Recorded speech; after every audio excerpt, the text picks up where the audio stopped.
बारी खन्दै गर्दाखेरि नि यो चराचुरुङ्गीहरूले गीत गाउँदै गर्दा के चाहिँ दिमागमा याद आयो भने नि यो बजारको मान्छेहरू सहर बजारको मान्छेहरूले चाहिँ के भन्छ भने नि 10 रुपियाँ 20 रुपियाँ घोगा मकै पाइहाल्छ, 1.5 रुपियाँ केजी अदुवा पाइहाल्छ, सागसब्जीहरू पनि पाइहाल्छ बजारमा भने बस्तीमा बसेर कोदे किन हुनु?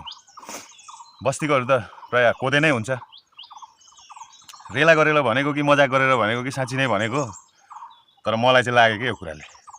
र म चाहिँ के भन्छु भने नि तिमीहरूले किनेर खाँदैछौ नि बजारमा जे कुरो पनि, त्यो सबै हामी जस्तो यस्तो काँटा कोदालो चलाउने मान्छेले चाहिँ नि यसरी बाँझो खनेर रोपेर फलाएर आफ्नो पेटको लागि भनेर बजारमा लगेर बेचेर गर्छौँ। त्यही चाहिँ तिमीहरूले भक्कु मूल्य तिरेर किनेर खान्छौ।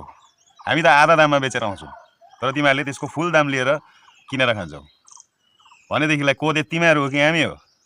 तिमीहरूले 10 रुपियाँ घोगा मकै खान्छौ भने नि हामी त 10 रुपियाँको दाना छरेर नि 200-400 घोगा फलाउँछौँ। त्यतिसम्म छ यो काँटा माटो र तागतमा, बुझ्यौ? कोदे को अरे? हामी कि तिमीहरू? बस्तीवाला कि बजारवाला? मुख छ भने जतासुकै बोल्नु हुँदैन, यो मुखलाई समातेर राख्नु, बुझ्नुभयो? मानुभयो? सन्ठे डोन झुकेगा नहीं साला।